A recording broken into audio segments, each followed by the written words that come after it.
Forward to sharing the incredible stories that are coming out of these organizations about how they have been listening to their communities, telling stories that share the power of creativity in contributing to health and well-being, exploring questions about personal growth and identity, elevating voices, and sharing stories around happiness. So before we dive into those really great examples, we just want to share a couple of housekeeping items. If you have any technical issues or if you have any questions for our presenters, please use the chat feature that's located at the bottom of your screen. We will do our best to support you on the tech side, and we will definitely save those questions for the presenters for our Q&A session. Another quick note is that only the presenters' microphones are live, so all of your lines are muted. And if you do have questions, we invite you to use that chat feature since we won't have access to your audio. I think the last housekeeping item for us is that this webinar is being recorded, and you will receive a link to the recording after our session today. So don't worry too much about capturing notes as we go along here. We also invite you to check out our website for more information about these stories that we're sharing today, as well as other case studies from organizations across the United States that are telling stories and engaging their audiences in experiences that advance creativity and well-being. So thanks again for joining us, and we will get started here. A couple of quick notes with what you're seeing on your slide now. We do have a list of links as well as a couple of files for you. So if at any point during the webinar today you want to grab any of that information, you are welcome to do that. We can also send them out in our follow-up email to you all. So don't hesitate to capture them now or wait a little bit, but they're yours to have, and they're all support materials for the conversation that we're about to have. So it is my pleasure to introduce our featured speakers for today's session. Joining us from the Michigan Council for Arts and Cultural Affairs is Allison Watson. Allison is the director of the Michigan Council for Arts and Cultural Affairs after having served as their programs manager since 2012. Prior to joining the Michigan Council staff, she worked at various nonprofits both on a local and state level, including the Michigan Association of Community Arts Agencies, VSA Michigan, and the Michigan Theater of Jackson. Allison developed a passion for the arts at a young age and has worked to encourage an inclusive arts environment in Michigan ever since. We're super excited that Allison's here with us. She's been a great partner for our work in Michigan. It's also my pleasure to introduce Carrie Clifton of Mixed Blood Theater. And Carrie is started at Mixed Blood in November of 2017. She oversees all marketing activities and works to develop long-term engagement activities in order to enhance their programs in the community. She oversees the advisory councils along with other community work. She was born in Nebraska, but transplanted to Minnesota as a teenager. She graduated from the University of Wisconsin-Madison with a degree in sociology and women's studies. Carrie previously worked in the mental health care field doing community outreach and education, consistently seeking ways to infuse art into her efforts. She organized exhibitions of client artwork, invited storytelling regarding art's power to heal, and worked with arts-based groups. I think it's probably obvious why both of these incredible arts leaders have been invited to our conversation today, and we are excited to get started with them. So before we dive in, we just wanted to do a quick overview of our conversation today. So what we are planning is a quick refresher on the Creating Connection research and recommendations, case studies from Allison and Carrie, some discussion questions that invite your reaction and ideas and a little bit of group sharing together. And then finally a Q&A session where we're going to invite any thoughts, reactions, questions you may have for our speakers about what you've heard. Before we dive into those case studies though, just a quick reminder, most if not all of you on the webinar today have encountered the Creating Connection research findings via workshops, conference presentations, webinars, our website, etc.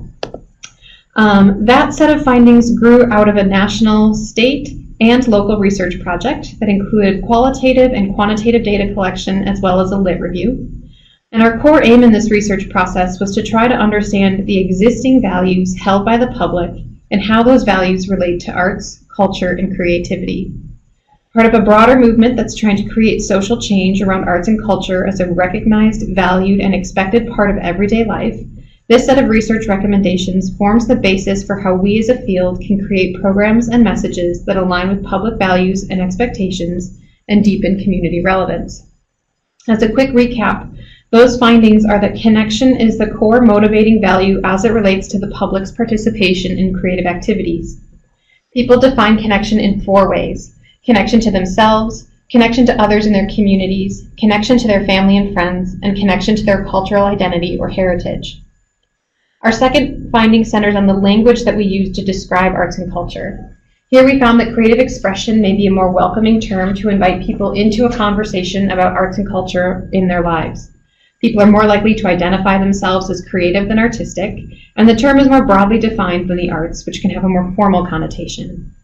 You'll see some of that language woven throughout the stories we share on this webinar, and I invite you to listen for it as we walk through those examples. Our research also explored the benefits that people derive from their participation in creative experiences and found that the public believes that they would be happier, healthier, and less stressed if they were able to engage in creative activities more often. Demographically, our research showed that there are 4 key opportunity areas for our field, 4 demographic segments of the population whose values suggest alignment with arts, culture, and creativity, but who may not be active participants in formal arts institutions. Those demographic groups are women, people of color, parents of young children, and millennials. Additional research in Massachusetts has helped us understand the psychographic attributes that make individuals more inclined to participate in creative activities, and we can explore all that on a different webinar. Lastly, our research reinforced that time and money continue to be the biggest barriers to participation in creative activities, but there can also be a disconnect between what people want in their arts experiences and what they find in formal institutions. There we found that people are looking for interactive and social opportunities to connect with one another in an arts experience, but are mostly finding passive opportunities to observe. So this whole set of research findings led us to create a message framework, which offers an initial outline of potential messages that arts leaders can use to share how their programs and experiences align with the values held by the public, which are shown at the bottom, and the benefits they derive from their participation in creative activities, shown in the growth, voice, well-being, and happiness circles in the middle. And this is another moment where I invite you to sort of listen for these concepts in the stories and examples that Allison and Carrie are going to share, because I think you'll see a lot of resonance with these benefit messages in their work. The last thing I'll say here is that more information on all these research findings, message recommendations, other tools you can use to learn about what these concepts might mean for your communications and programming are available on our website, and we invite you to check that out or to email us directly if you have any questions. But for now, we want to turn this over to some real examples from folks who have started to experiment with this language and these concepts in their work. And we're going to kick off with Allison from the Michigan Council for Arts and Cultural Affairs. Thank you, Allison, so much for joining. Hi, everybody. Sorry, I forgot to unmute my phone there for a second. So those of us here in Michigan, we were really lucky to be on the ground floor. Whoop, I got to advance my slide here. We were really lucky to be on the ground floor of the research. We held focus groups locally throughout the area, combined with the national findings. It really sparked interest with our staff and council, which got us thinking about what can we do as a state arts agency. I'd like to tell you that it all fell into place like a brilliantly scripted play, but there were lots of stutters and stops along the way. First of all being, we were all in on the concept, but nobody in the state knew about the work. It was just a small group of us. And so that was an issue. And the other thing is, as a state arts agency, we don't create artwork. We don't engage communities in experiences like the work is geared towards most arts organizations. So what was it and how can we be involved in this and help to change that public will. So the first thing we did was we shared the knowledge after all the research. We brought in a team from Arts Midwest and the Metropolitan Group to one of our council meetings, and they did a two-hour presentation about the research and the findings, which was great. Staff loved it because we had heard it, read it, but we found out that for many, this being their first time, that it was overwhelming, that it was so much information just to kind of dump on them at the beginning. And so we had to think, what can we do to really start implementing it and making sure that not only the organizations that we're working with start to embrace it, but communities in general. So we looked at what were easy changes we could do. And that led us to changes. The changes that we can make were mostly dealt with the text, because that's what we have. We have guidelines for all of our grant programs, final reports. So that's exactly what we did. So this is, depending on your computer, is kind of small language, but it's a sample of how we now introduce all of our grant programs. We did a straight pull from the research using keywords and sentences and phrases that we wanted to see reflected in our work as well as the work of our grantees. So again, all of our guidelines have language straight out of the work. We're also, besides that general description that you can see, we are also asking our applicants to describe their community, for them to put it into their words of what is the definition of community, who is their audience, both giving us a physical, geographic area, because what we might view as an organization's community or service area is not necessarily always the case.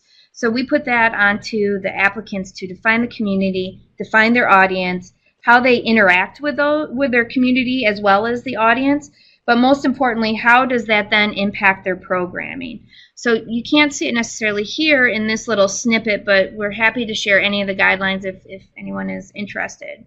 So again, it's, how you tell us how you engage your communities instead of us giving you the box to fit it in. We're also in the beginning stages of our strategic plan.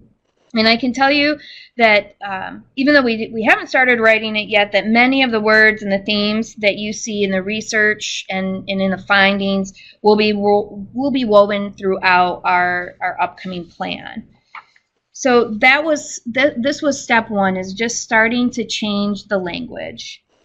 So the third step that we decided to do was workshops. And on here you can see that today these are all of the workshops that we've held in Michigan. We've had seven, and one of which we live streamed with over 50 people logged in. We aren't requiring anybody to attend these workshops or use the concepts or the themes or the research, and we're not tying into any funding. We're merely providing these workshops for free so that arts organizations and communities start to see the language and are open to the possibility of truly engaging those in which they serve. So these workshops, if you haven't taken part in them and touched on them a little bit, but it's a two-part workshop. And the first half of the day digs into the findings on the research. The second half of the day dives into how can we implement it and bring those strategies into the work that we're doing. We're planning to continue these first entry-level workshops in 2019, as well as working with the Arts Midwest team to figure out a 2.0 version. So once we've got this going, presented the workshops, presented the basic findings, we start thinking, what else can we do? There's got to be more. They've got the info, they're seeing it from us, but we still feel as a state arts agency we should do more, which is what led us to our Creating Connection MI series. So you can see the general language that we've used to promote it and some of the early partners, but the question for us and how we got to this program was, how does a state arts agency with very limited funding tell the story about arts and culture when we don't engage directly in communities. So we took an almost a 6 degrees of separation approach to this. These stories grew out of a chance encounter with Long Haul Productions. They're our main partner on it. We were lucky that Long Haul had been working for several years with NPR on StoryCorps and had done work with ESPN podcasts and the 60 for 60 or 30 for 60 or whatever it's called. And they were based out of Chicago, and we were lucky enough that they decided to move around the lake and move into rural Southwest Michigan. They reached out to us, and which sparked a conversation of, this is who we are and what we do. Now, let me be clear. Let me be clear that we had no idea. We had no set plan. I can't say that we said this is the exact product that we want to have at the end, because we had no idea what it was. Or how we would even do this work. All we knew that we wanted to tell the story of the value, the role of funding from a state arts agency, and how it would impact an individual, without most of the time anyone even knowing who or what a state arts agency or what the council was, MCACA. Most of the time, the individual person has no idea who we are or what we do. So these conversations continued, and over a couple of months, we developed this five stories that have audio interviews, small videos for social media, and a few photos. So there's a link in here to all of the stories if you want to see the full audio. You can, or the full audio versions, or read the transcripts. But I want to share with you some of the posts and some of the stories and one of the videos how we got there. So with this series, we were lucky enough that Michigan Radio, an NPR affiliate, jumped onto the idea of what we were doing. So what happened was we really started this and grew organically. I identified 4 organizations that we were funding across the state. We sent the team from Long Haul to them and said, we have no idea what the story is, but we really like the work that they're doing there. Talked to the director, we made introductions, and they just kind of hung around the studios or the workshops and meeting the people that were there, talking with them. And so with that, the stories just started to come alive. So for example, this one here is about Otis. Otis is from Benton Harbor. And those of you that don't know Benton Harbor, it's a small community in Michigan, in Southwest Michigan, that's had a lot of struggles the past decade or two. But Water Street Glassworks created a program called Fired Up. It's a glass blowing program for youth. And Otis started with Water Street as a teenager, not because he had any sort of passion and love for glass blowing, but because his older sister took part in the program, and she had made a couple of things in glass and was making money. And he said, I'm 14, 15 years old, I want to start making some money. So he came into the program at that. But from that small initial action on it, Otis has completely expanded the role that he has at Fired Up into a leadership role. He's doing outreach and engagement into other areas of his county, trying to get kids other than just his local community into it. So, and you're going to see the video of Otis here in a little bit. So that's one example of it. The next one was Kat. Kat is from Holland. She is from Holland. And she is with she's doing work with CultureWorks, which was created to be a place for diverse people to come together to find hope and inspiration. And that they really didn't know how they were going to do that or what they were going to do, but they knew that art was going to be the main focus of it. Kat came to them because she was looking for some place to belong. All of her life, she was bullied and put down. She struggled with mental illness and even had tried to commit suicide. And she stumbled upon artwork or CultureWorks and has found it to be the one safe place in her life. So you can see her own little quote about it. The interesting or after effect of this story being aired, a magazine in Denmark picked it up and called and did some interviews and has ran a full feature about Kat as well as culture works in a Denmark magazine. They sent me the article. I'd like to tell you it's an amazing story, but I cannot read the article. I'm hoping that they're going to send me a translated copy at some point.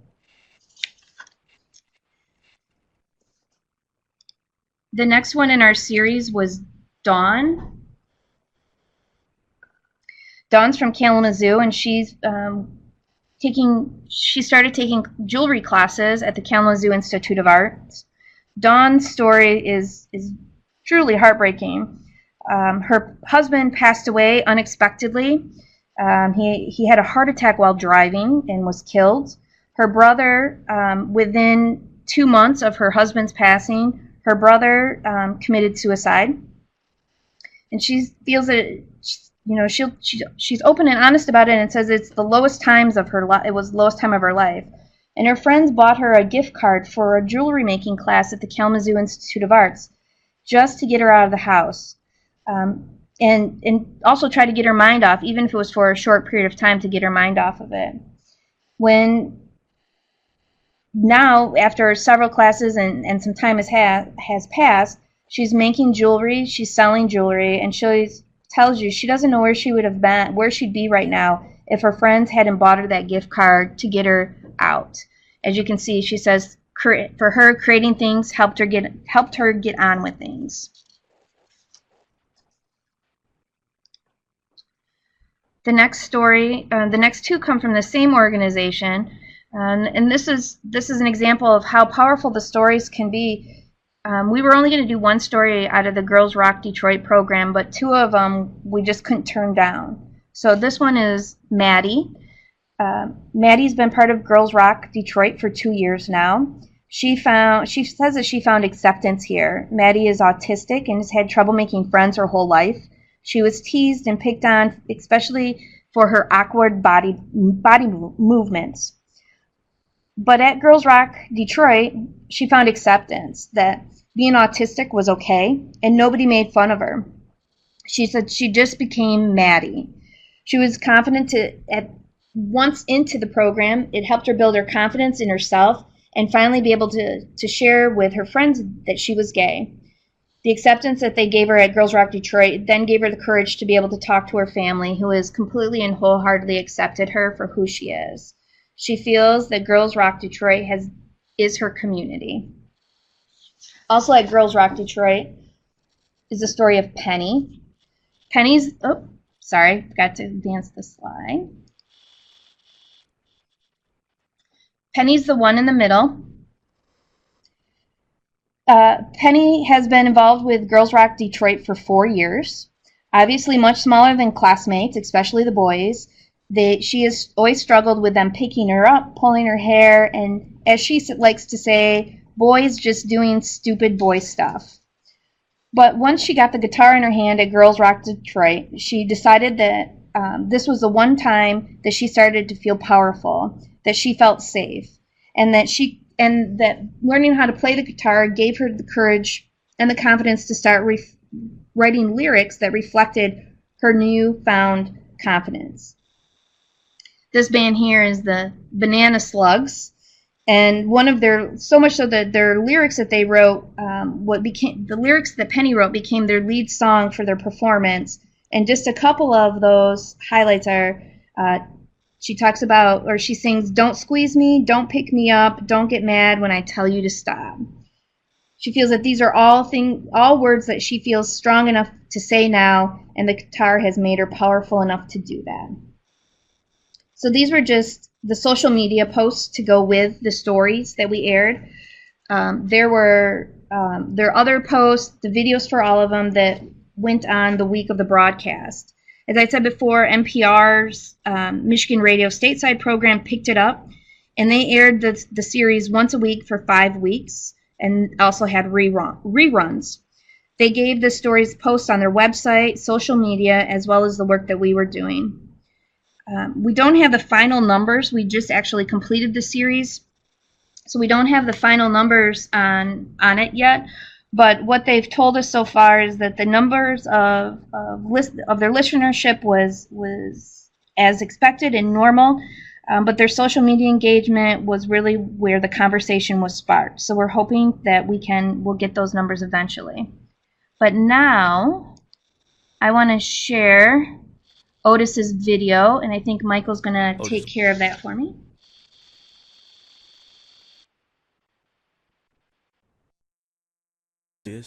I started fired up about 5 years ago. I think I was about 15 or 16. Being able to walk into the studio was breathtaking. That's when I started to realize stained glass is for me. I learned how to make really nice sun catchers, butterflies, small flowers. I like to make images derived from poems. My favorite poem is the Edgar Allan Poe, The Raven. So I made an image of a raven and I printed out the poem and I fused it and then I stained glassed the raven. It taught me to apply myself more. It gave me a purpose. It was really uplifting. It made me feel really good, like really, really good.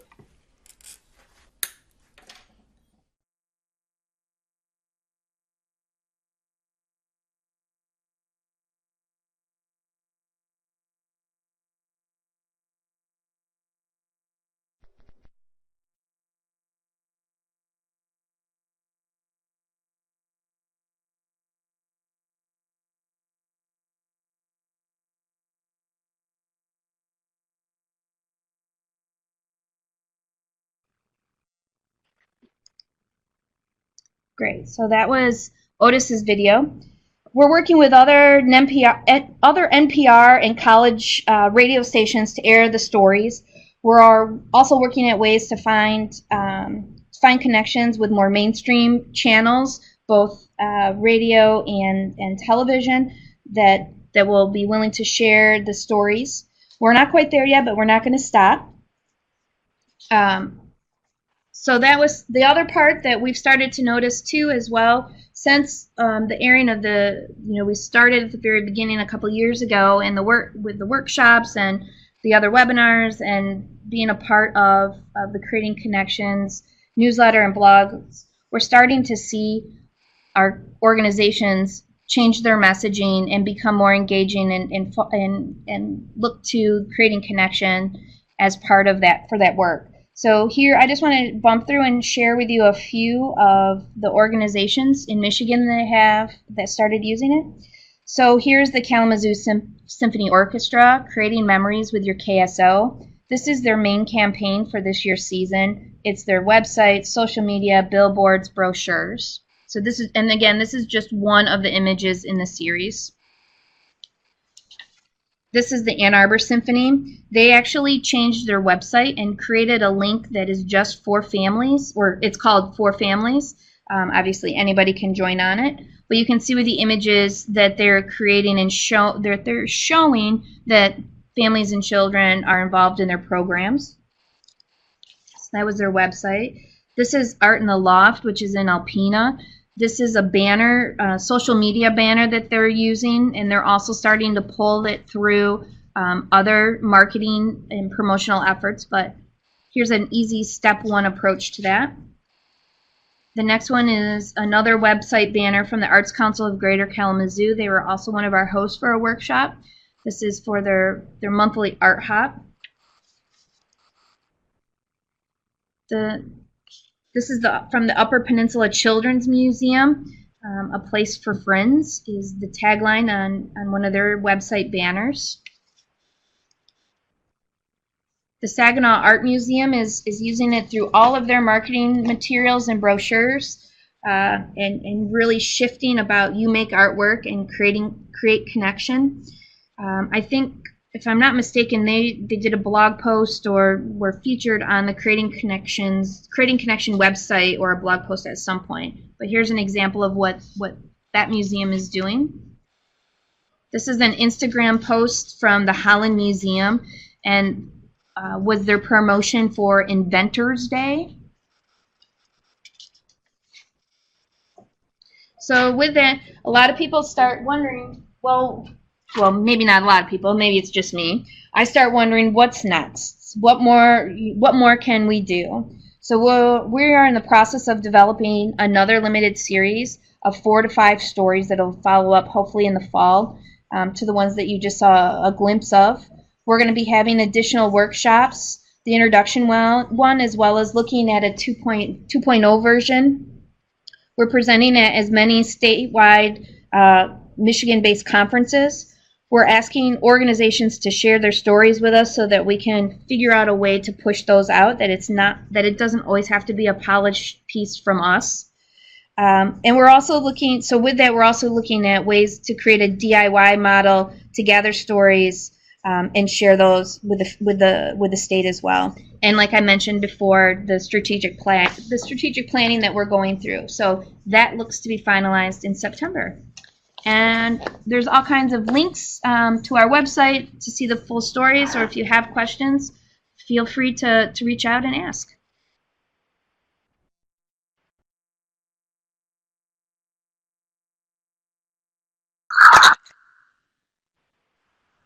Great. Well, hello everyone. I'm Carrie. I'm with Mixed Blood Theater, and the joys of working in the theater have just recently started with some sound checks that are happening below me. So hopefully there's not too much feedback behind me, but it's going to be a great show. So, Mixed Blood has been around for 43 years. We work to change attitudes, behaviors, and policy by paying positive attention to difference. We typically produce 4 to 6 main stage productions each year and do much workplace engagement work as well as community-based engagement work. We have a 20-year history of working within the neighborhood in which Mixed Blood resides, along with working within the Latino, disability, and trans community here in Minneapolis. So Mixed Blood is in the Cedar Riverside neighborhood in Minneapolis. It is home to the largest Somali population outside of Mogadishu, often referred to as Little Mogadishu. It's always been an immigrant community. It just happens to be that we currently have this large Somali population that arrived to Minneapolis in the early 90s. So Cedar Riverside is a very culturally diverse neighborhood and offers a tremendous amount of opportunity for sharing traditions and sharing creative experience. For years, Mixed Blood has been working on bringing residents into the theater as theater goers. We've had very little success in actually getting residents to come to the theater productions that we produce. So in the last 10 years, 5 years, we've really shifted our focus from trying to bring residents into the theater and instead trying to bring the theater out into the community. And this is really a part of a larger effort here at Mixed Blood on how we really are a good neighbor. What does it mean for us to be a good neighbor through art, through theater, and through storytelling? With this really long-term idea that if we can support a culture of art making within the neighborhood, that perhaps someday our neighbors will be producing the main stage plays here at Mixed Blood. So to know a little bit about our neighborhood is to know a little bit about the people. And Somalia is known as the land of poets. Poetry is the vehicle for which Somalis ask really 3 questions within their lives. Where do I come from? Who am I? And where do I go from here? Somali poetry is not an art for art's sake. It's an art for a cause. And so the idea of doing storytelling and the idea of embracing art can really serve a purpose within the community internally, but also externally as well. So most of our focus in the neighborhood is around our work with youth. We host hip hop nights. We host guest speakers that speak to issues that are happening in the neighborhood. We have a program called Education Before Action and are piloting a playwriting class for youth in the neighborhood. In addition to that, we run Project 154. So over the past 20 years, we've been listening intentionally in the community, and has been apparent that there are many, many challenges in accessing healthcare services, predominantly around accessing preventative healthcare. Most residents, when they have a health care concern, end up in the ER, and that's for many, many, many different reasons. We have worked with a local partner and local playwright. His name is Bill Jones. He is also a narrative medicine specialist at the local county hospital and has really worked with us to confirm some of the issues that this neighborhood has in accessing health care broadly. And so really found this opportunity to think about how we could, in a creative way, embrace storytelling, embrace the stories that we hear around healthcare and healthcare in the community, and figure out how to uplift these stories for the betterment of this community. So mixed blood is quite literally between the residents and the healthcare providers, in that we are the ones helping to facilitate this conversation. And so that is why the project is named Project 154, because we are quite literally at the intersection of 15th and 4th Streets here in Cedar Riverside. So Project 154 connects community members, healthcare providers, artists, and art to make impactful connections and better understanding of healthcare and all of its barriers. In addition to being at 15th and 4th, our original intention of the project was to record 154 profile videos of residents telling their stories and telling their experiences around their health. But it was very quick into the implementation process that we found that we really didn't have the authority and the trust in the neighborhood to just go into the neighborhood and record 154 video profiles. So we really shifted the project to start with work that would build community with the residents in the neighborhood. And so that's why we started with story circles.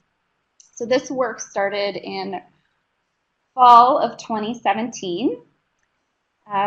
We had a first approach in that fall, where we facilitated 10 separate story circles. This first approach was led by a narrative medicine specialist. It was open to anyone to attend.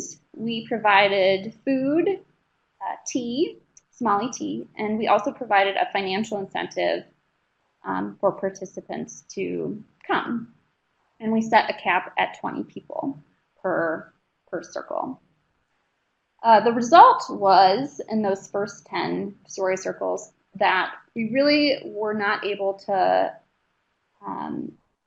women in particular, were really not able to openly share their experiences, particularly with men in the room, especially if they had concerns around their fertility or birth control, or really anything related to women's health in particular.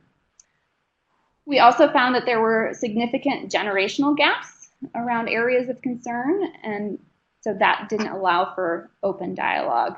Often the young people in the room just wouldn't speak when there were elders in the room because of how they felt they would be perceived. We had difficulty working with interpreters. It slowed down the dialogue because most of the people who were in the room did not speak English as a first language. And we had too many people showing up because of the financial incentive that was being offered. And lastly, we had the facilitator who was facilitating those groups ended up doing most of the talking. So we didn't really get to hear what the residents were concerned with. So after those 10 circles, we transitioned our approach. We also, at that time, had a staffing transition, which led us to hire our current project coordinator. His name is Abdurrahman Mahmoud, and he is a native Somali speaker. And he really helped us think critically about how we were connecting with the community, and particularly how we were leading these story circles in the language of the community. So the second approach was that the story circles were led by a community member who spoke the language, but had knowledge of the healthcare system, and so could provide some educational aspects to the story circles when there were areas of concern that were brought up. We separated the groups by gender, and we also typically separated them by age. We provided some light snacks and tea. We did initially offer $10 gift cards for people who showed up, but over time discontinued that. And story circles happened at Mixed Blood Theater, but also within the community at different community gathering spaces, from coffee shops to the Somali Mall, which is a local shop here, and in mosques, local mosques. The results were that we had smaller groups. We had more conversation within those groups and learned much more extensively about the people and their concerns. Because it was facilitated in the language of the group, we were able to reach people in a more clear way and understand their concerns in a more clear way. It also allowed us to build relationships with the participants that were fostered and kept. And we were able to build trust with those individuals. While that really allowed us to move forward with recording our video profiles. So there were many themes that emerged of concerns that the community had, from medical interpreting to just cultural conflicts and clashes between healthcare providers, to just difficulty navigating the bureaucracy of the healthcare system, in particular the health insurance system. So from our story circles, we moved to recording our individual video profiles. So we no longer were shooting 154, but rather reduced it down to 20 video profiles. So we've shot 10 so far, and we have 10 more to go. We hoped that the 20 will represent a diversity of what we heard within the story circles and provide a platform for these individuals to advocate for their community. The shooting of the videos primarily happens in Somali and are translated with subtitles, and then some do happen in English.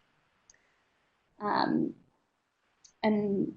we have had difficulty recruiting women still for these profiles. Well, initially, we do have some women who are now ready to, after much conversation, ready and willing to be filmed, but just really had to work alongside them to figure out how to represent them well in that process. And it's really important for us to ensure a positive experience for all of the participants, not just because we want to have them have a good experience, but also because the community that we were working with is very, very closely connected with each other. And if one person is talking about a poor experience in the neighborhood, it's a potential that people may not work with us in the future. So the gentleman in the picture on the right, he has an oxygen tank. He was our very first profile video that we shot, and I'll just be honest, we didn't really know what we were doing at that time yet either. So he felt afterwards that he was upset by his own performance, and he felt he didn't look his best. And he insisted that we did not use the footage. But after conversation and some back and forth, we did decide to reshoot the footage. just to ensure that he had a really good experience and he felt good about how he was being portrayed in those videos. With that, we've had a really wonderful videographer who's been really, really flexible in working with us, and we even have gone into people's houses to shoot some of these video profiles. So this is just one example. This is Ahmed Mohammed. He participated in one of our early story circles. He has a chronic liver disease and was prescribed medication that caused some significant complications for him. He is, and part of the reason there were complications was because he didn't understand all of the ramifications of the medication, or wasn't properly explained the ramifications. And he also was prescribed a particular medication because that is what his insurance would cover. He was passionate about telling his story and encouraging the community to find ways to be healthy with and for each other. And he expressed just how much this community works together to support each other. So with that, we can show this video.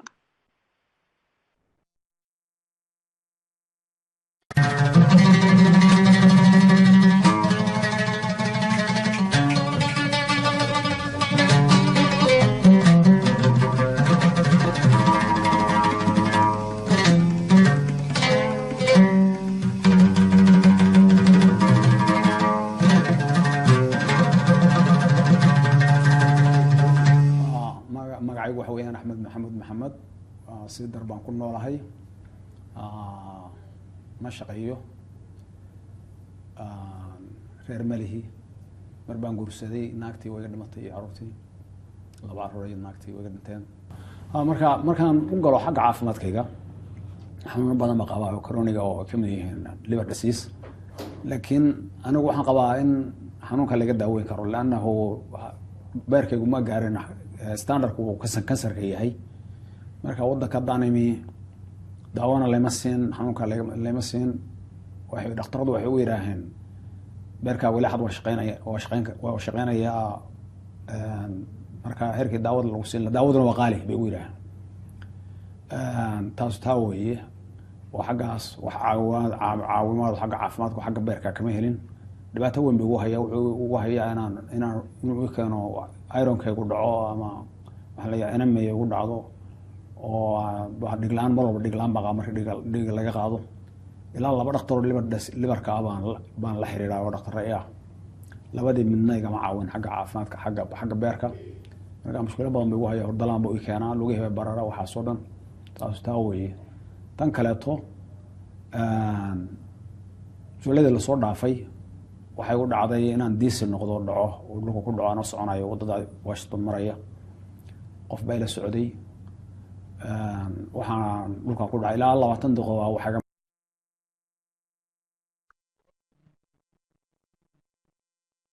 So that's not the full video. There's a link in the presentation if you'd be interested in seeing the full video. The full video lasts about 6 minutes or so. So from these video profiles, which we have some additional that we'd like to shoot, we are taking these videos to the provider community. We have had an initial training, continuing medical education training for providers just this past month, where we shared video profiles, shared many stories of the community, and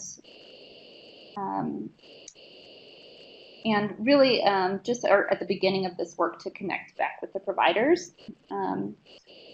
One of the providers from a local clinic commented that it was difficult to listen to because of the difficult situation the individuals were put in, having to navigate the healthcare system while dealing with real health concerns and not knowing anything about our healthcare system. And in reacting to Ahmed in particular, she stated that it was part of the issues of his medical complication was simply because he had a liver disease. And there are certain things that providers and medications just simply can't do for him because he has a disease. So it was hard to listen to. It was hard to hear the concerns of the community and think critically about how to respond to those. So our next steps will be figuring out how to continue the conversation with providers.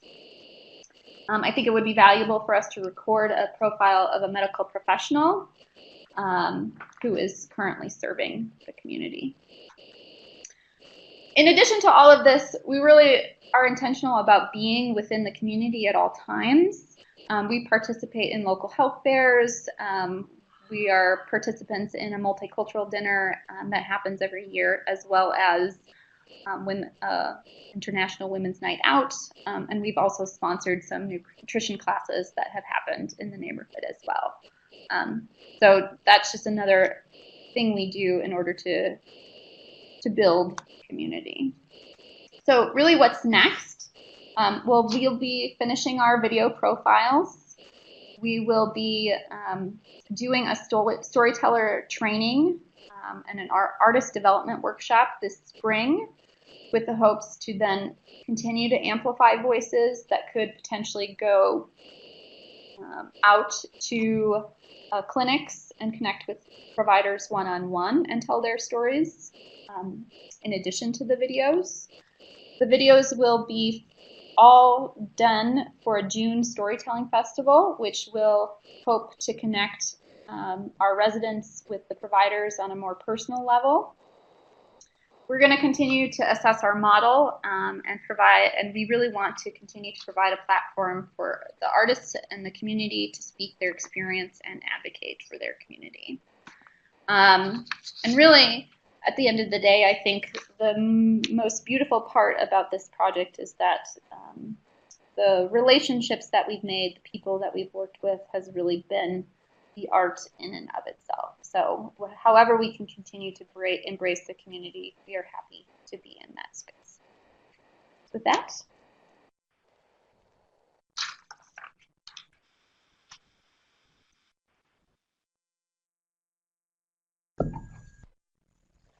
Great. Thank you so much, Allison and Carrie, for those really fabulous examples of what folks can do to elevate the stories that exist in their communities and share them through this sort of creating connection lens or this values-based lens. We want to do a quick activity with you all, if you're game, which is to invite your reactions to kind of reflect a little bit on what you've heard today, and just tell us as you wish what stories you're currently telling about your audiences or constituents, and kind of where those stories are coming from, and what stories are out there that you're maybe hearing from folks but you haven't had a chance to tell yet. So we would love to see your thoughts and reactions here. We're going to give you a minute or two to put your responses in here, and then we'll share those out with the whole group so you can kind of see where other folks on the call are finding stories or telling stories, and what's kind of on the horizon for them. So we'll give you all a minute or two, and then we will turn it over for the final few minutes to do a Q&A with our presenters.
Great, thank you. We're starting to see some interesting ideas from folks, and we'll share those out with all of you as well. But we do want to make space for questions for our presenters, and so we've kind of rearranged our screen a little bit here so that you could also add in those questions to the chat box. And what I might do is Carrie, you did a really nice job of kind of outlining what's next for the work at Mixed Blood, and Allison, you talked a little bit more about what might be next for you all in Michigan. But I wonder if there's anything that either of you kind of want to throw out there, having heard the stories from each other now, or thinking about it in the context of what stories you're hearing in your communities but haven't had a chance to tell.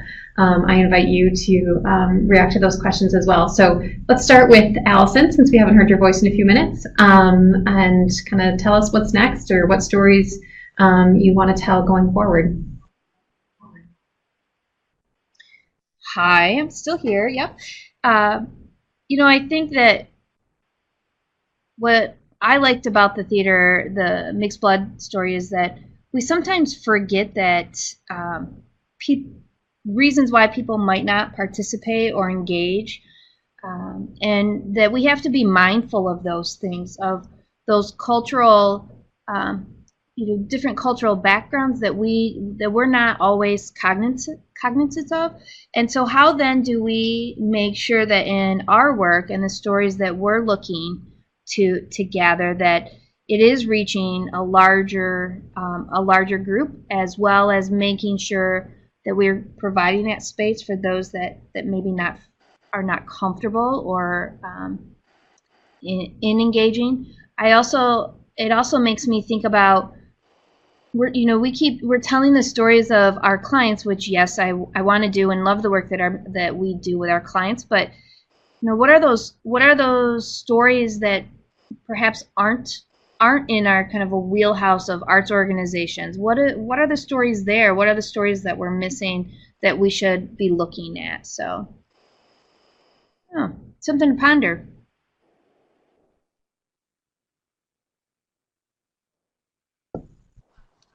And so I'll just say that one of the things that I feel like we need to do in order to continue to build trust with the neighborhood is we have to have opportunities for the residents to connect directly with community resources within the context of telling their stories. We had some feedback that we're not the ones fixing the problem. And it's not our role to fix the problem or to fix the problems of the healthcare system. Like that's just not our role. We're part of that in uplifting the stories, but to actually provide direct healthcare, that's not what we're going to do. We're not trained healthcare providers.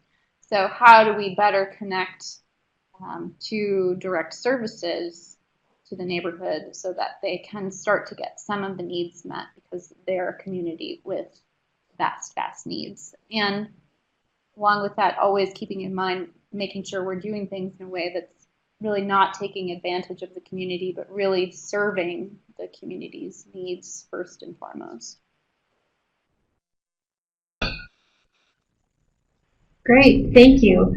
It looks like we may have another question or two coming in, but as we wait for that, I just kind of want to reflect on what I'm seeing here, and it looks like on the what stories are you currently telling about your audiences, there's some ideas about sort of a need for elevating stories that maybe emerge from some initial survey data, trying to find ways to source those stories from focus groups. I think those are great pathways forward, and we do have some storytelling resources on our website if or when you get to the point where you've got those stories in hand and you're ready to kind of put them in a platform where your audiences can access them.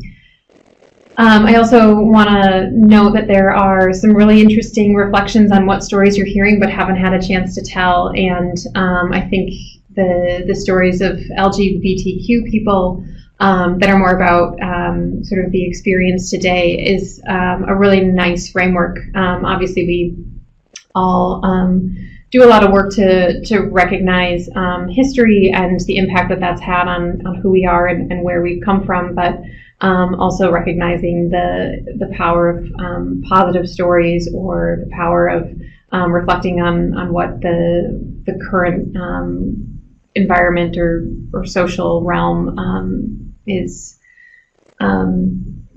providing to us is an interesting perspective. So I'd love to see where you land with that set of stories, and then the personal stories that illustrate broader impact. I think that's definitely something that that many arts organizations, Arts Midwest included, are looking to try to find new platforms to elevate, because it is really helpful when you go into a conversation about what it is that your organization does and why that work matters. It's so much more powerful to root that in an individual experience and to root that in a story of a person or an audience member who has somehow been affected by your work, and kind of bring that forward. So I think these are really great examples, and I'm thrilled that you all are willing to share them with us right now.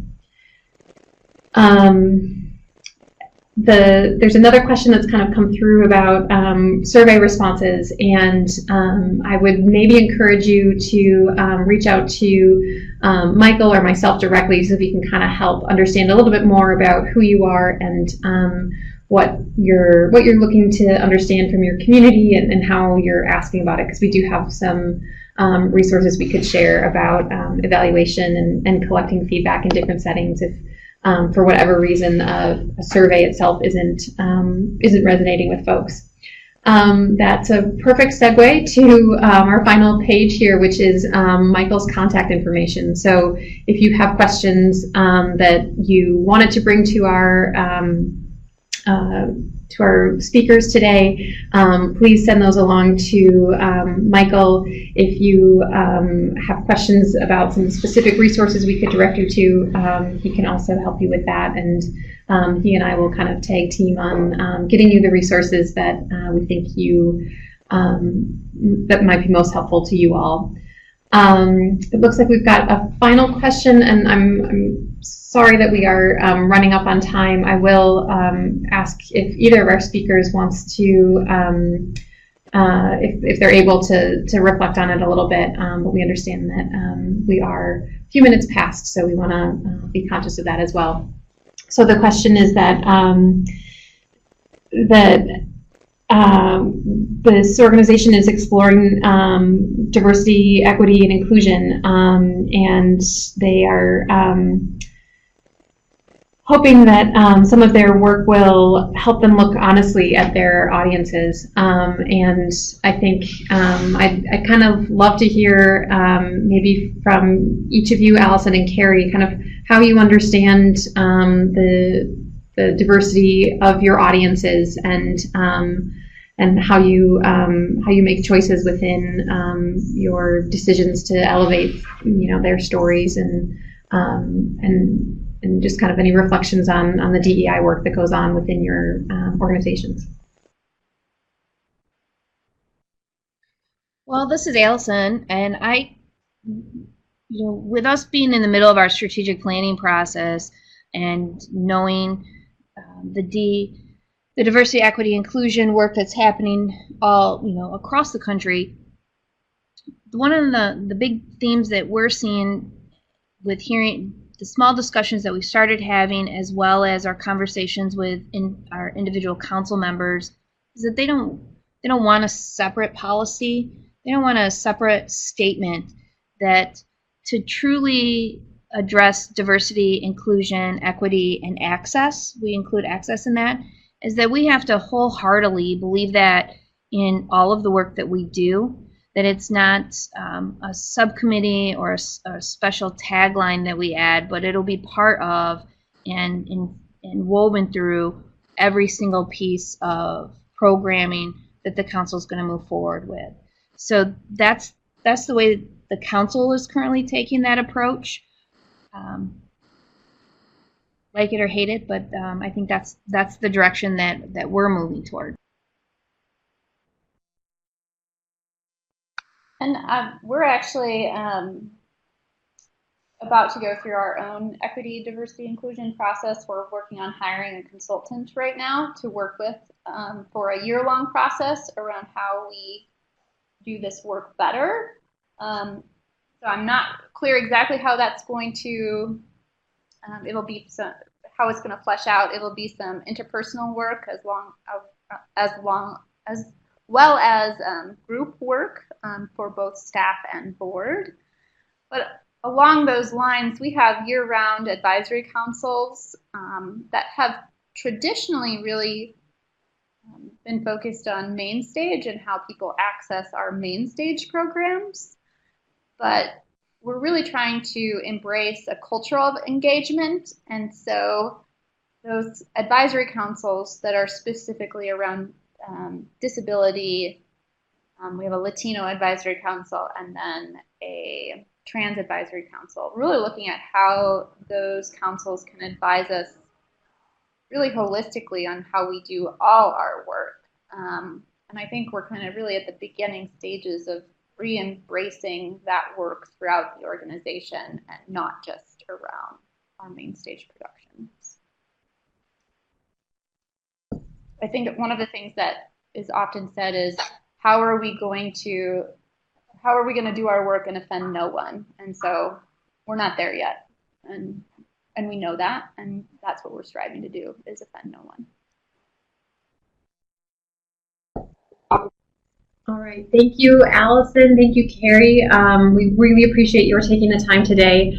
We do have an evaluation form that's built right into this webinar platform, and we would love to hear your reactions if you have another minute or two to let us know how we did today. So thank you again to our speakers and to all of you who joined us to hear these incredible stories and who participated in our activities and asked questions. And thanks in advance for your feedback here. Have a great day.